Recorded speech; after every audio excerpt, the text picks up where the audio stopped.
Buen día. En el día de hoy estaremos tratando el tema de cirugía de trasplante y complicaciones quirúrgicas, a cargo de una servidora, la doctora Gloria Salas, residente de primer año de nefrología del Hospital Salvador Begotier.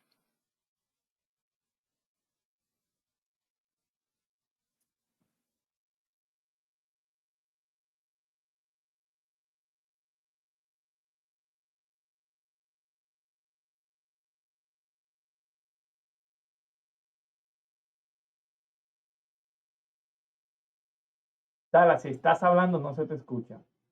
Mira a ver si cerraste el micrófono.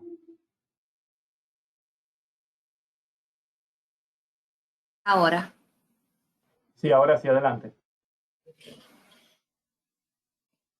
el trasplante de riñón es un procedimiento quirúrgico electivo que se realiza en pacientes que se han sometido a evaluación y preparación preoperatorias.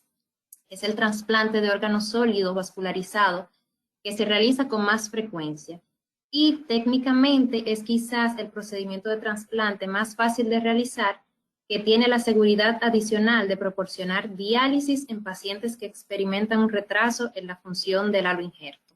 Sin embargo, este no perdona errores técnicos y puede presentar desafíos específicos en caso de problemas particulares del receptor o del donante.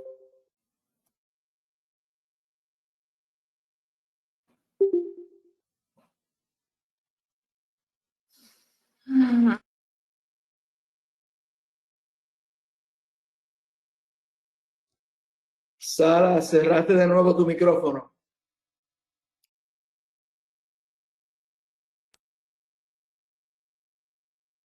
No, es que no.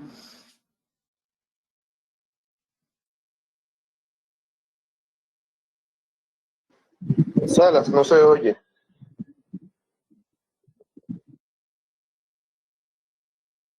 Es que tiene su micrófono cerrado, por Dios.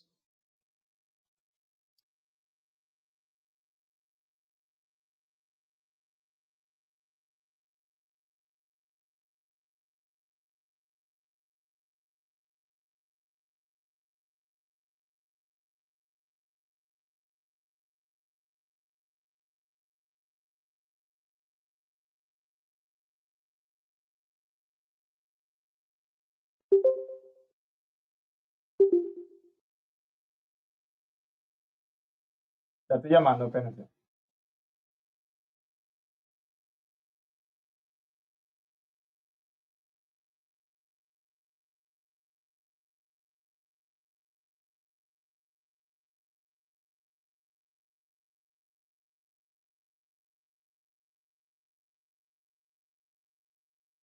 No está arriba.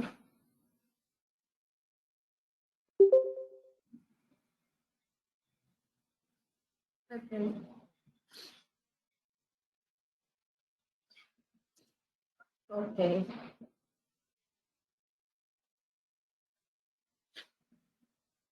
Ya, espéreme. Adelante, Gloria, se te oye.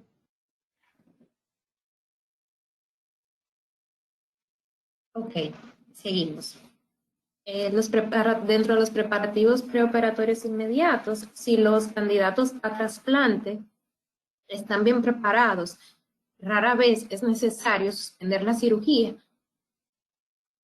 debido a hallazgos de última hora, tales como aparición de un dolor nuevo en tórax, cambios electrocardiográficos, úlceras en un paciente con pie diabético, peritonitis o neumonía.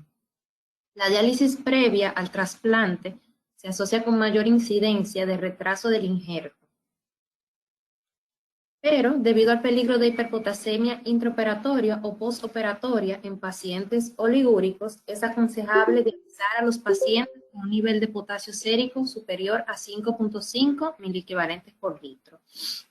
En pacientes que llevan bien su horario de diálisis, pacientes bien dializados, la diálisis preoperatoria para la eliminación de líquidos suele ser innecesaria. Si se extrae líquido, debe hacerse con cuidado para mantener al paciente algo por encima del peso seco para facilitar la diuresis postoperatoria. Si las limitaciones así lo exigen, pues una breve diálisis preoperatoria que dure de 1 a 2 horas puede ser todo lo que necesita el paciente para reducir sus niveles de potasio y optimizar el estado hemodinámico. El trasplante renal, al ser una intervención compleja y dinámica que requiere de la participación activa de todos los involucrados en la cirugía, el anestesiólogo, los urólogos, nefrólogos vasculares, están obligados a conocer las fases y tiempos en los que se desarrolla esta cirugía. Estas fases son la fase 1 o prerrenal, que se inicia desde la inducción anestésica y finaliza al completar la disección renal del receptor. La fase 2, que se inicia desde que el cirujano recibe el riñón del donante y lo somete a isquemia fría y finaliza justo en el momento en que se presenta el injerto en la cavidad abdominal del receptor. Durante esta fase, se perfunde el riñón con la solución de preservación, se identifican, se reparan y se disecan las venas y arterias renales, así como los uréteres. En la fase 3 o injerto del riñón, esta comprende dos tiempos, la temprana y la tardía. En la fase temprana se inicia con la anastomosis de la vena y la arteria renal y se finaliza con la reperfusión del injerto renal. Y la fase tardía se inicia con la anastomosis urétero-vesical y finaliza con la inmersión del paciente. Una vez que el riñón ha sido revascularizado y se realiza la anastomosis del uréter, una evaluación temprana de su funcionamiento sería la diuresis espontánea, la corrección de la acidosis metabólica, del potasio sérico y la disminución gradual de los azoados en el posoperatorio inmediato. Las estructuras anatómicas que se trasplantan consisten en el riñón, con la mayor parte de la grasa perirrenal extraída, y las siguientes estructuras anatómicas: arteria renal, vena renal y uréter. El daño de los órganos durante el trasplante ocurre en dos fases. La primera, denominada fase de isquemia caliente, que incluye el tiempo que pasa desde la interrupción de la circulación del órgano donado hasta el momento en que es perfundido por la solución hipotérmica de preservación. Y la segunda fase, llamada fase de isquemia fría, es el periodo que transcurre desde que el órgano es preservado en un estado hipotérmico hasta su trasplante en el receptor. El riñón, como vemos en esta imagen, se sumerge en una solución salina helada o una solución de lactato Ringer mientras se prepara para la implantación. Se diseca la vena renal para liberarla y se ligan sus ramas. A continuación se diseca la arteria, se elimina el exceso de grasa perirrenal y se liga el tejido restante.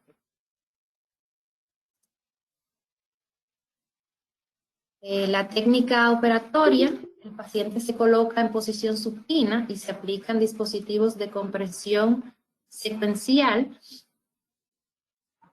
antes de la inducción anestésica. Luego se administran los antibióticos profilácticos y entonces se realiza la incisión de Gibson en la parte inferior del abdomen. En un primer trasplante, el sitio de la incisión puede estar en cualquiera de los cuadrantes inferiores. Hay diferentes enfoques para la decisión sobre qué lado utilizar para el injerto. Un enfoque es usar siempre el lado derecho, independientemente del lado de origen del riñón del donante, por la accesibilidad de la vena ilíaca, que hace que la operación sea más fácil en el lado izquierdo. Otro enfoque sería utilizar el lado contralateral al riñón del donante, o sea, si un riñón derecho se coloca entonces en el lado izquierdo y viceversa. Esta técnica prevalece cuando la arteria hipogástrica se utiliza de forma rutinaria para la anastomosis, porque los vasos se encuentran en una posición conveniente y la pelvis renal siempre es anterior. El tercer enfoque es utilizar el lado ipsilateral al riñón del donante. Un riñón derecho se coloca en el lado derecho y viceversa. Esto es la mejor elección cuando se utiliza la arteria ilíaca externa para la anastomosis arterial. Entonces, los vasos estarían sin retorcimiento cuando el riñón se coloca en su posición.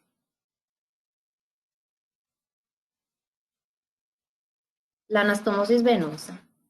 Utilizando una sutura de polipropileno 5,0, la vena renal del donante generalmente se anastomosa de extremo a lado con la vena ilíaca externa. Si hay múltiples venas renales, se puede usar la más grande y las demás se pueden ligar de forma segura debido a la colateralización interna del drenaje venoso renal. Con los trasplantes de donantes fallecidos, la vena cava del donante se puede utilizar como un injerto de extinción para la vena renal derecha corta. Por lo general, la anastomosis venosa se realiza primero para minimizar la isquemia de la piel. La arteria renal del donante generalmente se une a la arteria ilíaca externa en el extremo alado, usando una sutura de polipropileno 5,0 o 6,0. En un trasplante de riñón de donante fallecido, la arteria renal del donante generalmente se mantiene en continuidad con un parche de la aorta, lo que se conoce como parche aórtico de Carrel. Lo vemos ahí. En el trasplante de donante vivo no se dispone de un parche de Carrel y se sutura directo la arteria renal a la arteria receptora. En niños pequeños y pacientes que han sido sometidos a trasplantes repetidos, puede ser necesario utilizar otras arterias que no sean la arteria ilíaca externa. En estos casos se pueden usar la aorta, la ilíaca común o la hipogástrica. Anastomosis ureteral. El uréter se puede anastomosar a la vejiga receptora o al uréter nativo ipsilateral a través de una ureteroserostomía o por medio de la ureteropielostomía se puede unir el uréter nativo hasta la pelvis renal del aloinjerto. La mayoría de los cirujanos utilizan la vejiga siempre que sea posible. El reimplante del uréter en la vejiga se facilita mediante la colocación de un catéter uretral unido a un conector en Y, que permite el flujo de entrada y la distensión de la vejiga. Hay varias formas de reimplantar el uréter en la vejiga. El abordaje más común es aquel en el que el uréter se reimplanta extravesicalmente utilizando la técnica de Lish-Gregor. Que en esta, primero la vejiga se distiende con una solución salina y los tejidos extravesicales se diseccionan del músculo detrusor, creando un músculo, separando el músculo detrusor de la mucosa de la vejiga por una longitud de aproximadamente 2 a 4 centímetros. En este caso, se utiliza sutura absorbible para prevenir la formación de cálculos y se deja una sonda vesical de 3 a 7 días, a menos que haya anomalías en la vejiga que puedan requerir un drenaje más prolongado.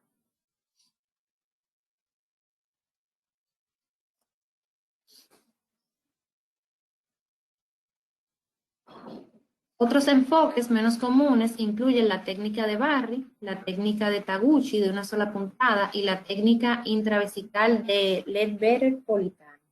Cualquiera que sea la técnica que se utilice para la anastomosis ureteral, en la mayoría de los casos debe colocarse un stent permanente, ya que esto ha demostrado que reduce el riesgo de fugas urinarias y obstrucciones. Aunque las infecciones, cuando se usan los stent, puedan estar aumentadas en incidencia, se ha demostrado que con el uso de profilaxis antibiótica se minimizan. Se recomienda el uso de trimetoprim sulfa para la profilaxis contra neumocistis Hiroveshi y extracción de stent de 3 a 4 semanas después del trasplante. Los drenajes se pueden colocar a través de una pequeña incisión separada en el espacio perirrenal para drenar sangre, orina o linfa. Los drenajes cerrados de tipo Blake o de Jackson-Pratt se prefieren antes que los drenajes abiertos tipo Penrose debido a un menor riesgo de infección de la herida. Se recomienda colocar un drenaje al final del procedimiento y dejarlo en el curso postoperatorio inicial para disminuir la incidencia de linfoceles. Por lo general se retira el drenaje cuando la salida es de menos de 100 mililitros por día. La perfusión adecuada del riñón recién trasplantado es fundamental para el restablecimiento de una diuresis posoperatoria y evitar la función retardada del injerto. Si se coloca una vía central, la presión venosa debe mantenerse en aproximadamente 12 milímetros de mercurio con el uso de infusiones de solución salina isotónica y albúmina. La presión arterial media debe mantenerse por encima de 80 milímetros de mercurio. En general, es necesaria una reanimación generosa con líquidos con solución salina, coloide y en algunos casos transfusiones de sangre para proporcionar un soporte hemodinámico adecuado antes de la reperfusión. Antes de la liberación de las pinzas vasculares, generalmente se administra una dosis de metilprednisolona. Si se está utilizando algún agente de inducción de anticuerpo, se debe administrar antes de este tiempo. También se administra furosemida, 1 miligramo por kilogramo, y manitol en el momento de la reperfusión para generar una diuresis. Trasplante en bloc y dual del riñón. En los extremos de la edad del donante, en ocasiones, ambos riñones del donante deben trasplantarse a un solo receptor. Este tipo de trasplante conlleva algunos riesgos técnicos adicionales para el receptor. Para los donantes menores de 2 años, ambos riñones generalmente se trasplantan en bloque con aorta y vena cava del donante, y para los donantes entre 2 y 5 años, el cirujano decide si hay suficiente masa de nefrona para separar los riñones y proporcionar aloinjertos para 2 personas. La tasa de complicaciones, las pérdidas de orina y trombosis vascular varían entre un 10% y 20% con riñones de donantes jóvenes trasplantados individualmente o en bloque, respectivamente. Los riñones de donantes mayores de 60 años a veces se descartan por temor a que no proporcionen una función renal adecuada para su receptor. En algunos centros, tratando de evitar que se desperdicien estos órganos, pues ellos abogan por el trasplante doble o el trasplante dual. Se dice que es apropiado si el aclaramiento de creatinina calculado es menor de 90 mililitros por minuto en el momento de la admisión o si hay evidencia de daño histológico significativo en la muestra de la biopsia. Estos riñones normalmente se colocan en pacientes que no sean muy obesos y cuyos requisitos metabólicos sean menores.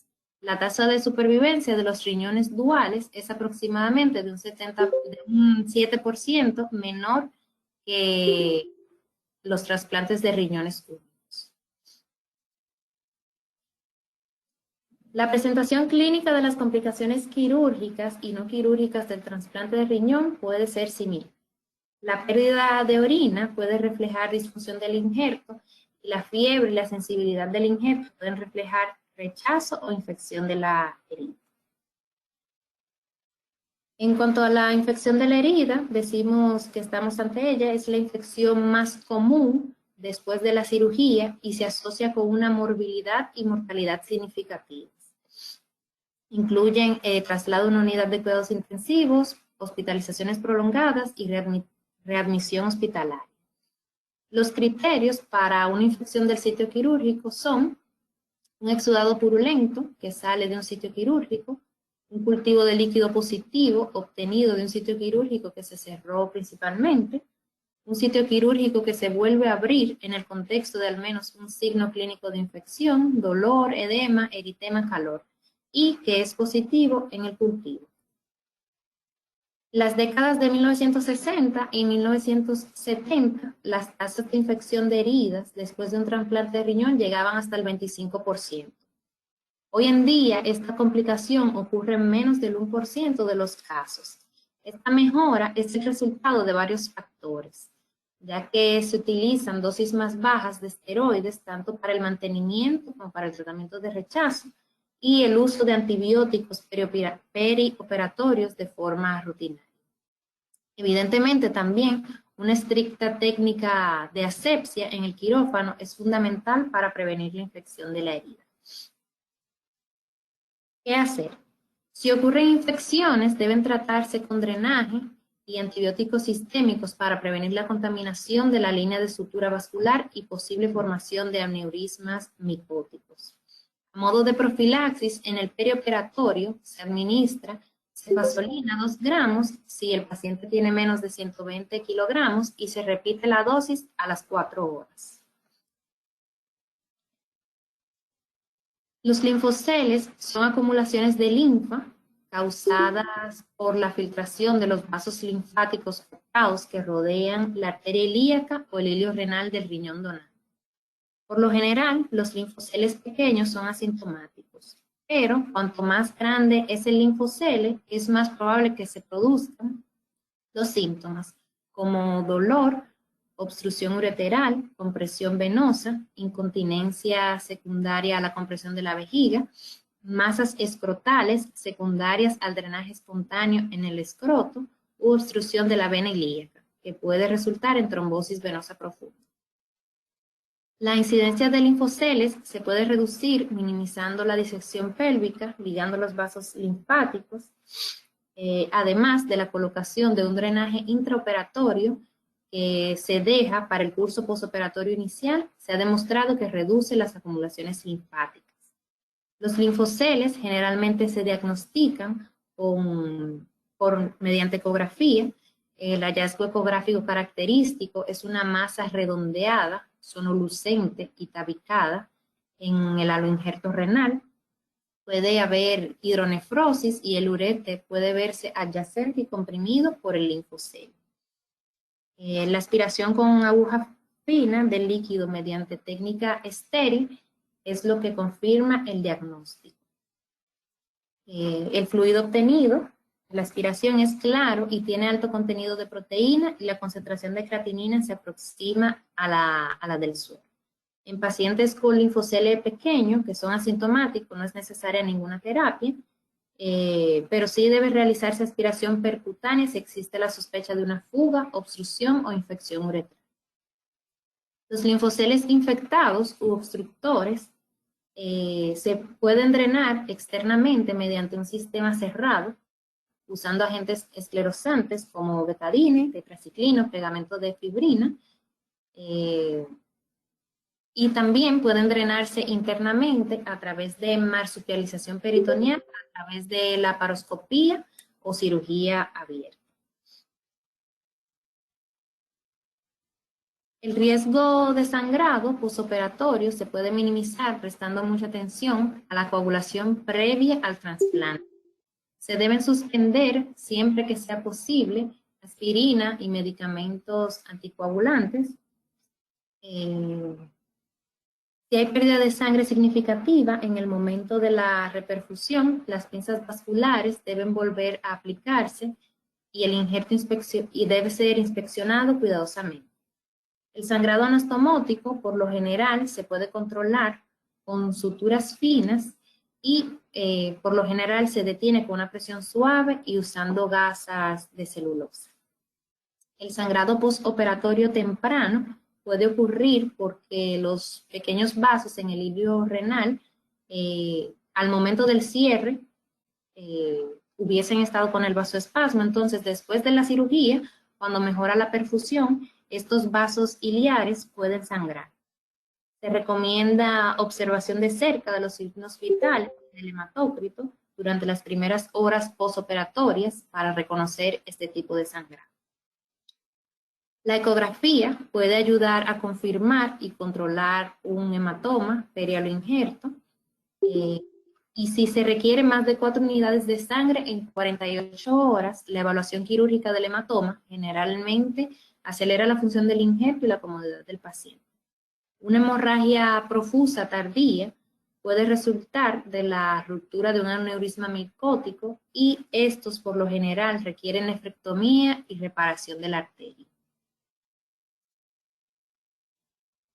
En cuanto a la trombosis, los factores de riesgo de trombosis en el postoperatorio son tromboembolismo previos, edad avanzada, obesidad, varices, insuficiencia cardíaca, estados de hipercoagulabilidad, inmovilización prolongada, uso de estrógenos, tiempo quirúrgico prolongado, trauma excesivo transoperatorio y procedimientos bilaterales. La trombosis de la arteria renal se observa con mayor frecuencia en pacientes con tendencias trombóticas. También puede ocurrir en riñones con arterias múltiples o cuando existe aterosclerosis significativa del donante o del receptor. Esta ocurre con mayor frecuencia dentro de los primeros 2 a 3 días después del trasplante. El paciente puede experimentar un cese repentino del flujo de orina sin ninguna otra molestia. Puede presentar trombocitopenia con hiperpotasemia debido a que las plaquetas se consumen en el injerto con una elevación repentina de la creatinina. El diagnóstico se realiza mediante ecografía Doppler o gammagrafía renal y en estas no se observa flujo sanguíneo hacia el halo injerto. Desafortunadamente, la mayoría de los injertos que desarrollan trombosis arterial se pierden, ya que es muy raro hacer el diagnóstico inmediatamente y que el halo injerto se pueda salvar llevando al paciente a la sala de quirófano para realizarle una arteriotomía o trombectomía de emergencia. La trombosis de la vena renal ocurre típicamente en el periodo postoperatorio temprano y puede ser resultado del retorcimiento de la vena renal, estenosis de las anastomosis venosa, hipotensión, estado de hipercoagulabilidad o rechazo agudo. La trombosis tardía de la vena renal suele diagnosticarse mediante ecografía Doppler porque puede visualizarse un coágulo en la vena con disminución del flujo sanguíneo a lo injerto. Aunque la terapia trombolítica puede ser útil, cuando sea posible se recomienda realizar una trombectomía de emergencia con revisión de las anastomosis. Al igual que la arterial, estos injertos también se pierden debido al tiempo prolongado de isquemia. La trombosis venosa profunda puede extenderse a la vena renal o causar una embolia pulmonar potencialmente mortal. Las posibles razones de esto incluyen éstasis ilíaco, lesión endotelial, disección pélvica, inmovilidad prolongada y deshidratación perioperatoria. La ecografía Doppler es muy sensible y específica para detectar trombosis venosa profunda proximales, pero menos satisfactorio en cuanto a la detección de trombos distales. Los pacientes con trombosis venosa profunda deben recibir terapia anticoagulante durante al menos 3 meses.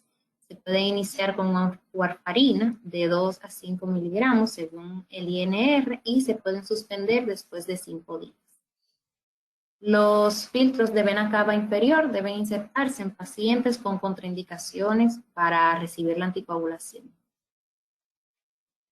En cuanto a la prevención de la trombosis venosa en receptores de trasplante, se deben incluir las medidas de compresión neumática intermitente, así como la deambulación temprana, adición de 5.000 unidades de parina no fraccionada por vía subcutánea, también es apropiada en pacientes considerados de mayor riesgo de trombosis.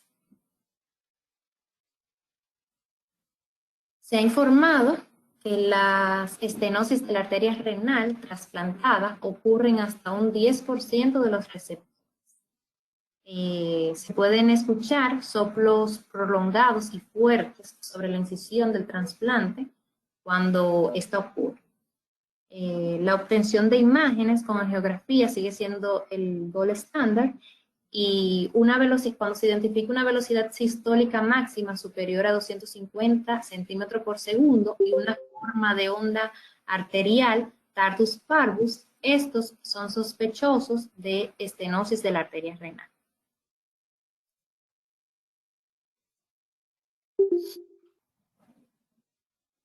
Si se sospecha de estenosis, en el primer mes posoperatorio, la revisión quirúrgica de las anastomosis suele ser la mejor opción. aunque la pérdida del injerto después de esta reparación quirúrgica se ha informado hasta en un 30% de los casos. Y esto es reflejo de la dificultad en acercarse a las anastomosis vasculares de un riñón no colateralizado. Si va más allá de un mes de la cirugía, entonces se recomienda la angioplastía transluminal percutánea. La extravasación urinaria puede ser el resultado de isquemia ureteral distal, porque el uréter del halo injerto recibe sangre de suministro únicamente en la arteria renal. Por lo tanto, la preservación de todas las ramas arteriales, especialmente las del polo inferior, son esencial para asegurar un suministro de sangre adecuado al uréter. Las fugas típicamente ocurren dentro de los primeros días después del trasplante o al inicio de la diuresis post-trasplante en paciente con fusión de injerto retal.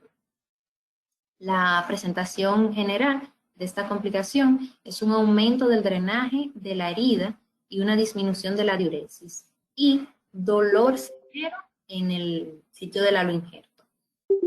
El diagnóstico generalmente se confirma mediante un cistograma o nefrostograma anterógrado. En estos pacientes debe colocarse una sonda vesical inmediatamente si existe la sospecha clínica de una fuga, ya que la sonda va a reducir la presión intravesical y ocasionalmente puede reducir o detener la fuga por completo. La nefrostomía percutánea anterógrada se puede utilizar para diagnosticar la fuga y también para controlar el flujo de la orina. Si la fuga es causada por una necrosis ureteral, entonces el tratamiento con nefrostomía percutánea no va a funcionar y solamente retrasa el tratamiento definitivo. Por esto, cuando se producen fugas, suele ser necesario realizar una exploración y reparación quirúrgica temprana. El tipo de reparación quirúrgica depende del nivel de la fuga y de qué tan viables estén los tejidos. Si hay una fuga ureteral en la anastomosis, que sea simple, pues la resección del uréter distal y el reimplante es la solución más sencilla. Si el uréter no es viable debido a un suministro de sangre inadecuado, entonces una ureteropielostomía utilizando el uréter nativo ipsilateral es una buena opción. Con el uso de reimplante de Lichtenberger con stent, se ha demostrado que la anastomosis ureteral hacia la vejiga tiene la menor incidencia de fugas urinarias. Las causas comunes de obstrucción urinaria incluyen bloqueo de catéter, coágulos de sangre, uréter, compresión extrínseca del uréter, estenosis ureteral, cálculos e hiperplasia prostática. Puede producirse edema ureteral por obstrucción de bajo grado en los primeros días del postoperatorio, pero con una diuresis vigorosa generalmente se resuelve. La obstrucción suele manifestarse por deterioro de la función del injerto y aumento de la hidronefrosis. Esta puede ser indolora debido a la ausencia de inervación en el riñón trasplantado. Se debe revisar la sonda vesical para ver si está bloqueada. La colocación de una sonda de nefrostomía puede reducir rápidamente la obstrucción mientras sirve como conducto para un nefrostograma anterógrado para confirmar el diagnóstico. La obstrucción ureteral menor puede resolverse con derivación proximal y colocación de stent. Cuando mide menos de 2 centímetros se pueden tratar endoscópicamente con láser o cuchilla de corte, dilatación de balón y colocación de endoprótesis. Si miden más de 2 centímetros, entonces requieren excisión y reimplante del uréter.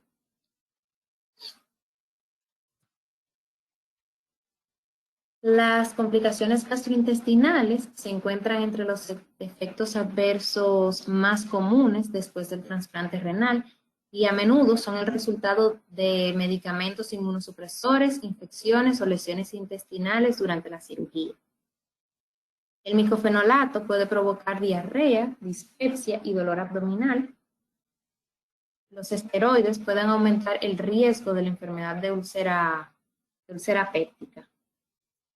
Al manejar las complicaciones gastrointestinales es importante tener en cuenta que los enemas de poliestireno sulfonato, el callaxalato, el sorbitol, no deben administrarse a pacientes urémicos porque se han asociado con necrosis colónica. Y los enemas de fosfato de sodio, enema FLIT, deben evitarse en pacientes con función renal deficiente debido a la alta carga de fosfato. La incidencia de pseudoobstrucción colónica o el síndrome de Ogilvy aumenta en los receptores de trasplante renal. La inmunosupresión, esto es por la inmunosupresión con corticoides exacerba este proceso, aumentando la vulnerabilidad a la perforación por el adelgazamiento de la pared intestinal. Cuando se reconoce el síndrome de Ogilvy, o sea, una dilatación pancolónica mayor de 10 centímetros en ausencia de una lesión obstructiva, los pacientes no deben recibir nada por vía oral, se deben retirar o disminuir la dosis de esteroides.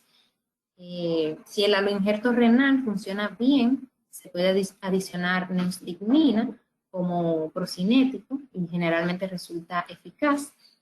La descompresión colónica con sonda rectal o colonoscopía está indicada en pacientes que no han respondido a terapia conservadora después de 24 o 48 horas. Para prevenir las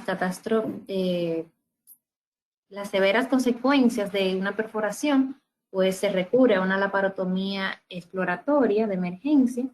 Puede estar indicada en pacientes con que tienen signos de peritonitis o deterioro clínico.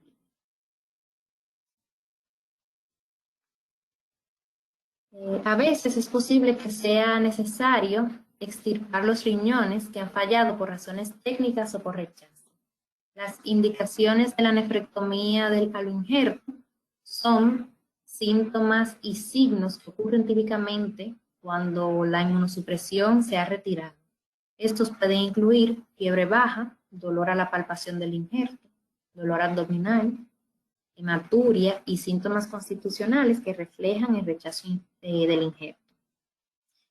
Puede ser posible disminuir estos síntomas y evitar una nefrectomía cuando se reponen temporalmente, cuando hay una reposición temporal de los esteroides. Se prefiere evitar la nefrectomía porque el procedimiento puede resultar en una morbilidad significativa y a la sensibilización que afecta para futuros trasplantes. Si la pérdida del injerto es aguda y ocurre dentro de un año del trasplante, pues la nefrectomía es necesaria en la mayor parte de los casos. Si la pérdida ha sido por rechazo crónico después de un año, puede no requerir nefrectomía, ya que el injerto permanece in situ y se convierte en una masa pequeña. Las posibles complicaciones de esta cirugía secundaria incluyen hemorragia aguda durante la cirugía por una lesión de la arteria o vena ilíaca, lesión de otras estructuras circundantes como el intestino, infección y fugas linfáticas.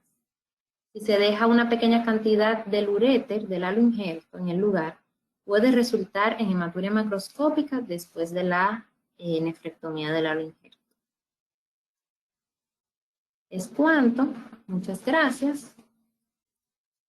Pasamos a la parte de comentarios y preguntas.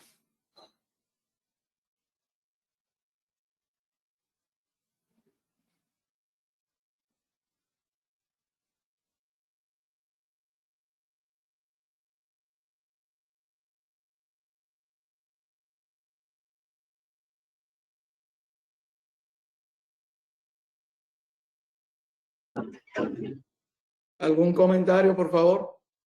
Buenas, sí, bueno, quería mencionar en cuanto... Sonny Gómez. ¿Cómo está usted, doctor? Quería mencionar en relación a lo que tú mencionaste, Salas, de la preservación de los órganos.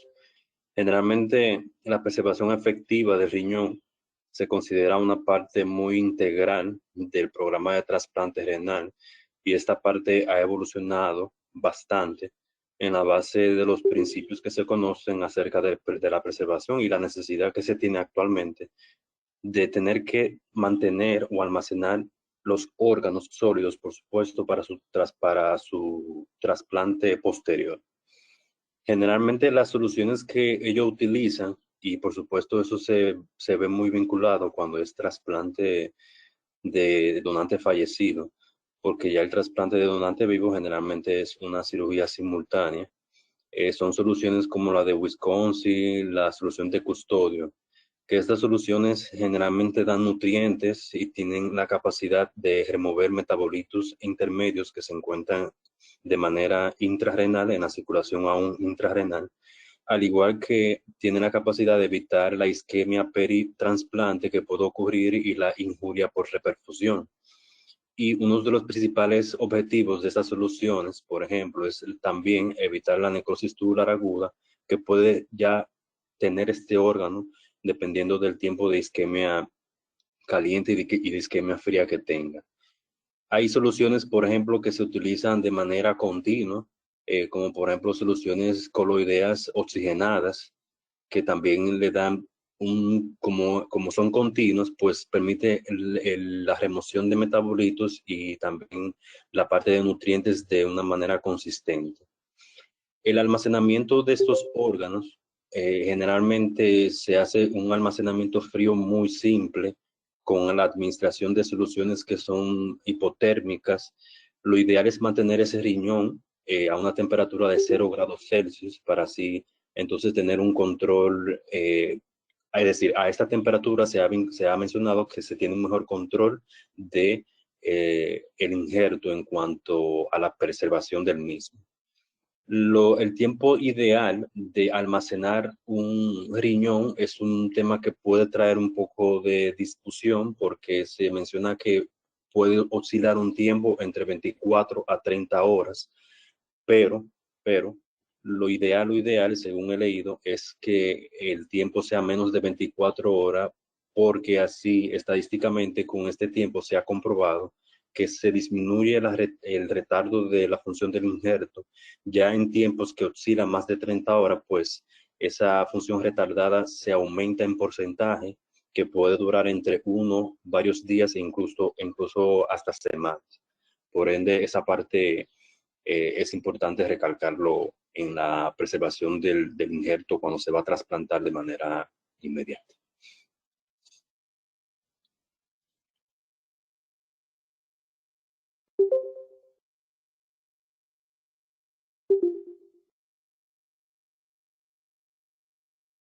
Buen día. Dame entonces aquí. No apure, doctor. Salas, buena presentación. Un tema que no es tanto para nosotros, pero sí es bueno conocer el sentido general para poder identificar las complicaciones clínicas. Lo primero es que tú bien hablaste de la cirugía de banco, especificar. Tú mencionaste en una parte que mientras más tejido graso tú eliminas, mucho mejor. Y aparte de eso, el sistema venoso, tú tienes forma de corregir para evitar los liqueos. Sin embargo, muy importante, generalmente en los trasplantes vivos, nosotros hacemos una evaluación lo más profunda posible en la vasculatura y eso incluye las angiotomografías. Nosotros tratamos de identificar con esto el componente de las arterias polares que puedan existir. Y muchas veces no lo reportan ni se evidencian muy claro en los estudios y el cirujano sí se da cuenta intraquirúrgico de que existe la presencia de arterias polares. ¿Por qué es importante la identificación de dichas arterias polares? Por el hecho de que si tú ligas, aunque sea un vaso pequeño que vaya incluso a la parte capsular o a la parte de un polo superior y no lo dejes bien irrigado, prácticamente esa parte del riñón no va a funcionar posteriormente. Entonces, todo esto a veces complica un poquito la cirugía de banco porque son sorpresas del momento, hacen que el tiempo de isquemia aumente aún más, por eso es algo de suma importancia. He leído diferentes textos, pero las recomendaciones al final cada cirujano se las lleva dependiendo de su experiencia e información en cuanto al uso de farina en el donante previo a la cirugía. Y es buscando el hecho de que cuando se extraiga el riñón, posteriormente no forme coágulos. Independientemente de eso, muchas veces en la misma cirugía de banco se le da un poco de heparina con fines de que cuando se vaya a conectar el riñón no aparezcan muchos pequeños trombos y aumenten la resistencia vascular. Independientemente de eso, es protocolar hasta cierto punto, inmediatamente después del trasplante, de que el paciente vaya a la unidad de cuidado intensivo o esté en un sitio de recuperación, realizarle un Doppler para nosotros verificar que esté bien irrigado el riñón. Uno mira la irrigación, uno va a ver una irrigación adecuada y los índices de resistencia, aquí sí se deben medir bien en cada uno de los ramos arteriales. Pero sería de esperar que en las primeras 6 a 8 horas dichos índices de resistencia estén aumentados. No quizás de una forma abusiva, pero sí que estén algo aumentados y posteriormente se vayan recuperando y después se sigue haciendo control de Doppler para ver cómo está la irrigación. Otro comentario es que, aunque lo comentamos un poquito ya aquí adentro, hay pacientes que tienen mucho tiempo en diálisis y ya pierden la capacidad de función renal por completo y estos pacientes se mantienen anúricos y muchos son anúricos por mucho tiempo. ¿Qué ocurre en la parte vesical de estos pacientes? La vejiga se vuelve hipoplásica, prácticamente no tiene capacidad contráctil, entonces hay que tener mucho cuidado con estos pacientes porque nosotros los mantenemos bien hidratados. Al momento de retirar la sonda vesical de estos pacientes, generalmente nos han enseñado que hay que exigirle que orinen de una forma bastante frecuente. Número 1, para que estos puedan mejorar su capacidad contráctil y número 2, porque también pueden almacenar mucho más líquido, haciendo que se distienda más la vejiga y esto podría volar las suturas. Por el momento es cuanto.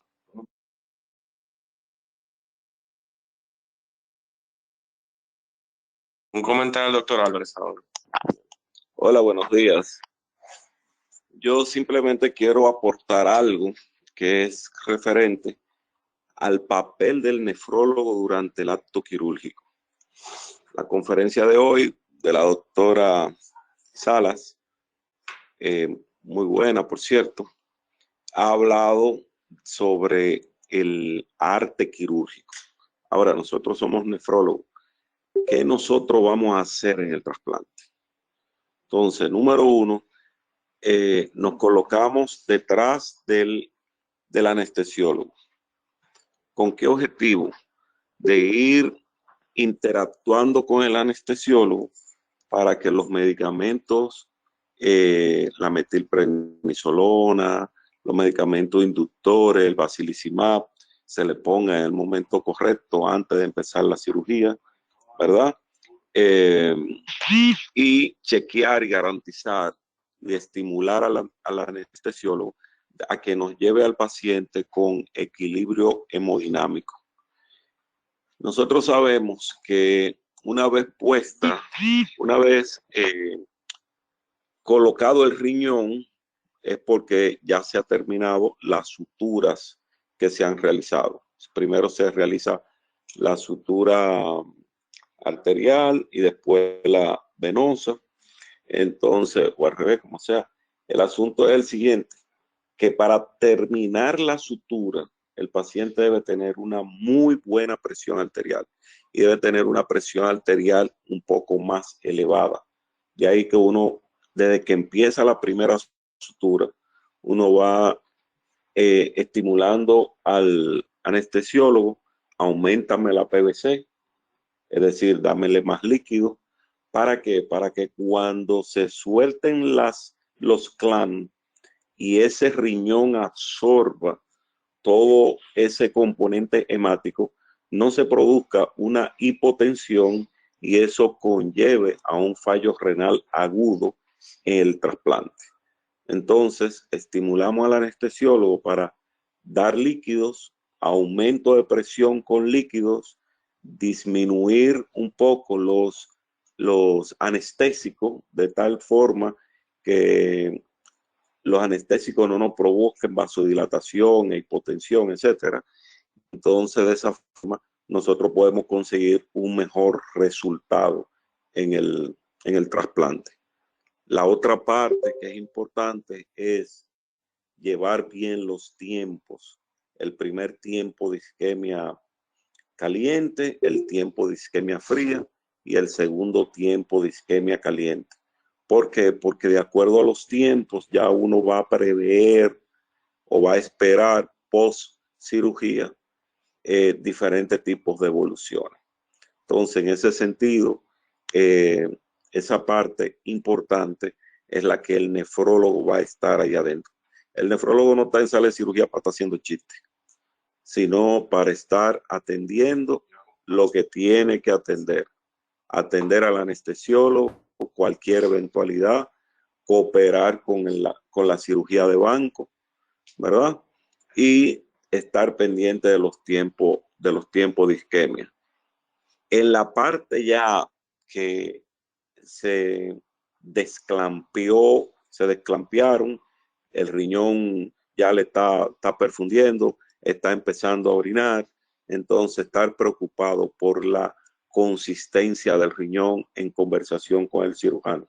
Sabemos que el cirujano va a estar pendiente de eso, pero siempre uno está también pendiente de lo del cirujano, es decir, el doble check y el triple check por parte del nefrólogo, en el sentido, ¿cómo está la turgencia del riñón? ¿Está dura, está consistente? Si está dura y consistente, es que está bien hidratado. Si no está, es que entonces la perfusión está comprometida y en ese sentido hay que tomar medidas ahí en el transquirúrgico para uno poder conseguir que haya mayor perfusión, mayor hidratación, mayor turgencia. Quiero además comentar que en República Dominicana el tema de la angiotomografía son un poco delicados. Delicados en el sentido porque muchas veces interpretamos o vemos o se interpreta que no hay ninguna arteria extra, es decir, que hay una sola arteria, tanto en el riñón derecho como en el riñón izquierdo. Más sin embargo, pongo de ejemplo el último trasplante que se hizo en la plaza, donde apareció con 3 arterias, la arteriografía, o sea, la angiotomografía, nadie se había percatado de las 3 arterias, pero hubo ahí 3 arterias riñón derecho y 3 arterias riñón izquierdo. La consecuencia fue una necrosis tubular, tú sabes, bien prolongada. Entonces, esos son hallazgos que se pueden presentar, que por la angiotomografía no podemos, a veces no se visualiza bien las arterias que el riñón o el individuo tiene, y entonces nos encontramos en sorpresa, en situ, durante la cirugía, que puede haber más de una arteria, y eso tiene unas implicaciones con mayor tiempo de isquemia fría, ¿verdad? Y por tanto, las consecuencias a nivel en la evolución grave que pueda tener una necrosis tubular o no. Seguimos porque nosotros vamos en línea ahora. Ahora va la pequeña. Por favor, Carmen. Bueno, mi comentario es bastante cortito y viene a raíz de un comentario que hizo el doctor Segura, bastante privado, que es el trasplante heterotópico versus el trasplante ortópico. Heterotópico, que es lo común, que es el que se hace fuera del área donde se encuentra el riñón, normalmente, o sea, generalmente la región pélvica. Más sin embargo, pese a que este es el más común, el más extendido, lamentablemente, pues no en todos los casos se realizar. Estamos conscientes que muchos pacientes tienen insuficiencia arterial severa y muchas veces o tienen trasplantes y muchas veces no es posible colocar este riñón nuevo pues en la región pélvica, por lo tanto hay que buscar otros lugares. Entonces tenemos esta nueva, no nueva, pero sí tenemos esta forma no muy común, que es el trasplante ortotópico, que básicamente se extrae el riñón del paciente con insuficiencia renal y se coloca entonces el nuevo riñón, aprovechando entonces la vasculatura anterior. Insisto, no es lo más común, tiene muchas complicaciones, entre eso la trombosis de la vena renal, pero hay que tomar en cuenta que existe y que es una opción, sobre todo en estos tiempos cuando la población trasplantada muchas veces pues es una población más envejeciente y con más trastornos vasculares asociados. Y eso que era cortico. Miren, hay muchas cosas que yo quiero comentar. ¿Me escuchan, verdad? Sí, Sí. se oye, doctor. Mira, lo primero es, me voy a unir mucho al comentario de Álvarez, quizás lo voy a ampliar, pero antes de eso quiero decirle algo.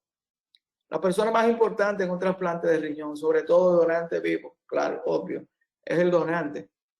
Y cuando uno habla de trasplante renal y de cirugía de trasplante, normalmente uno odia al donante como si fuera un donante fallecido.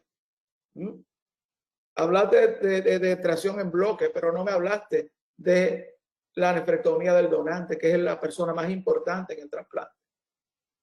Tradicionalmente, ustedes han visto una incisión subcostal de unos 12, 15 centímetros, que es la tradicional incisión que se hace en nefrectomía. Eso está mandado a guardar hace mucho tiempo.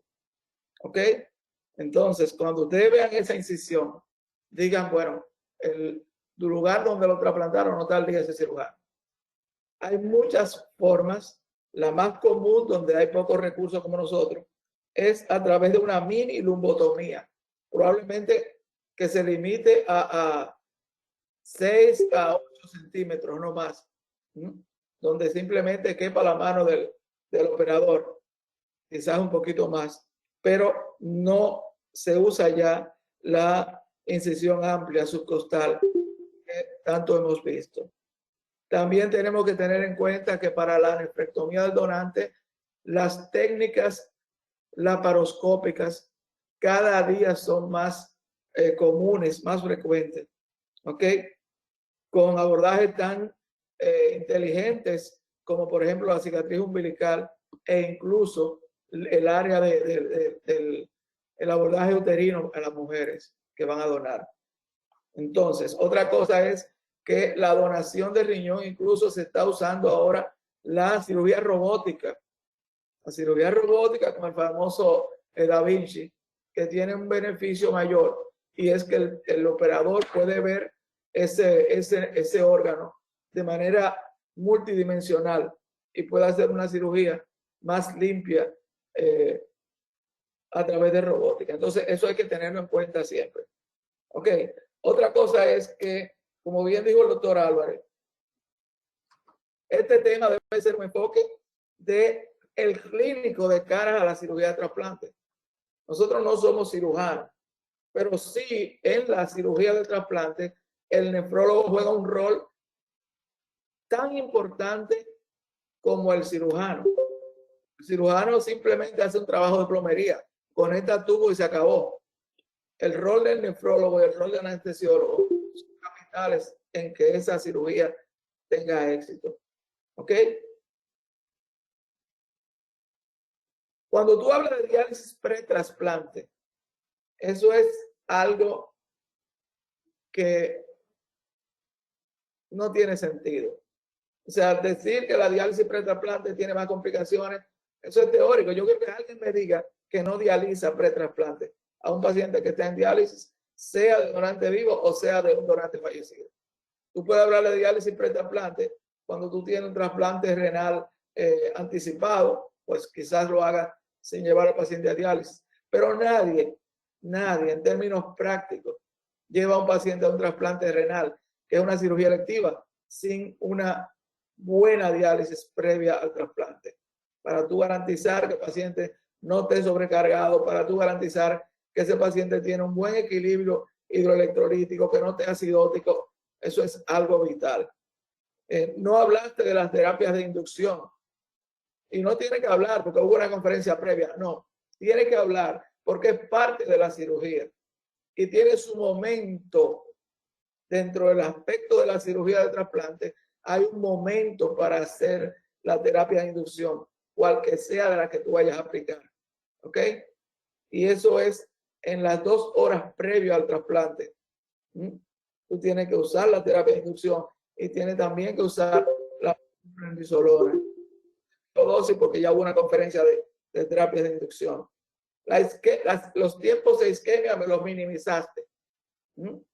¿Cuánto es el tiempo de isquemia fría? ¿Cuántos tiempos de isquemia fría hay? ¿Cuál es el tiempo de isquemia caliente? sea, tenemos que establecer eso y tenerlo claro. No es lo mismo tiempo de isquemia en un donante vivo que en un donante fallecido. El tiempo de isquemia fría en el donante vivo es el que te va a decir en gran parte que tú vas a tener una función retardada del injerto. Cuando tú tienes un tiempo de isquemia fría, perdón. El tiempo de isquemia caliente. El tiempo de isquemia caliente. No, me equivoqué otra vez. El tiempo de isquemia fría es el tiempo más importante para función retardada del injerto. Es que me entró seguro y me confundí. ¿Ok? Cuando tú tienes un tiempo de isquemia fría prolongado por una u otra razón, en un trasplante de donante vivo, tú estás comprando prácticamente una función retardada del injerto. Ese tiempo de isquemia fría, en términos ideales, no debe pasar nunca de 3 minutos. Y se divide en dos, como bien dijo el doctor Álvarez. Desde que clampean la arteria renal del donante hasta que tú comienzas la perfusión. Es el primer tiempo de isquemia caliente.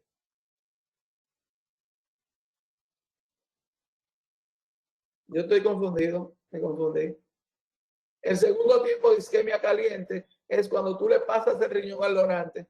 Creo que me confundí con la palabra fría y caliente. Cuando tú le pasas el riñón al cirujano y va a conectar, si se retrasa este tiempo, que es la isquemia caliente, dije fría porque me turbé, ¿ok? Ese tiempo de isquemia caliente, si se pasa de más de 3 minutos, pues aumenta el riesgo de que el paciente salga con una función renal retardada.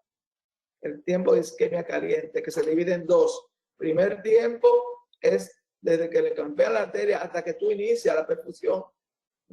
Y el segundo tiempo, cuando tú le entregas el riñón al cirujano hasta que haga la vena. Discúlpenme el lapsus que tuve. Otra cosa es el manejo de los líquidos en el transoperatorio. Tú tienes que estar, como bien dijo el doctor Álvarez, de la mano del anestesiólogo, porque tú tienes que garantizar en el 100% de los casos que ese paciente mantenga una tensión arterial media por encima de 90. A mí me gusta mantener alrededor de 100, no sé a otros, pero a mí lo que no puede permitirse es que el paciente se pase una cirugía de trasplante con una presión de 120/80. ¿Ok? Y la presión venosa central siempre tiene que estar por encima de 12, alrededor de 15, si vas a medir PVC. Entonces, otra cosa es, hay medicamentos que se usan también, además de la inducción y además de los esteroides. Hablaste de manitol, pero ¿qué dosis va a usar de manitol? ¿Qué dosis va a usar de furosemida? Dijiste más o menos el tiempo que se usa, pero tienes que decirme la dosis. Y eso va a depender de si tú vas a usar uno de los dos o si lo vas a usar los dos combinados. Si tú decides usar manitol porque no tienes furosemida, porque no quieres, o porque tu protocolo de tu hospital te dice que no uses furosemida, la dosis de manitol que se utiliza son alrededor de 0,5 a 1 gramo por kilogramo de peso del paciente. Si vas a usar furosemida, la dosis va de 1 a 3 miligramos por kilo del paciente. Si tú vas a usar los dos combinados, tú debes bajar la furosemida más o menos a 1.5 miligramos kilo y el manitol darlo entre 0.25 y 0.50 miligramos, gramos por kilogramo de peso. O sea, esas pequeñas cosas que son básicas definen el rol del nefrólogo en el transoperatorio. Hay muchas escuelas donde los cirujanos son los que hacen su perfusión, pero el nefrólogo tiene que estar con un reloj al lado, con su segundero, midiendo todos los tiempos, porque los cirujanos no lo hacen, los anestesiólogos no lo hacen, y para nosotros los clínicos, esos tiempos de isquemia fría y isquemia caliente son vitales para nosotros. Perdónenme por la confusión del frío y caliente, fue que me turbé un poquito. Pero esas cosas son vitales para nosotros. Lo demás es bobería, desde el punto de vista de nosotros. Eso es lo que nos compete con la parte del transoperatorio. El postquirúrgico, yo supongo que lo vamos a hablar de otro tema.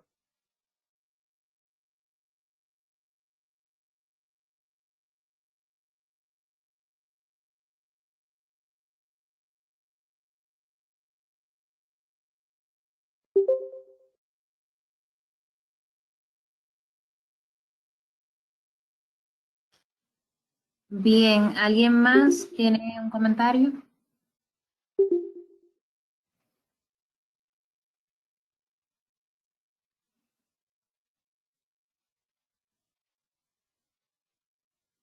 Bueno, si no hay más comentarios, entonces podemos dar por terminada la sesión. Muchas gracias.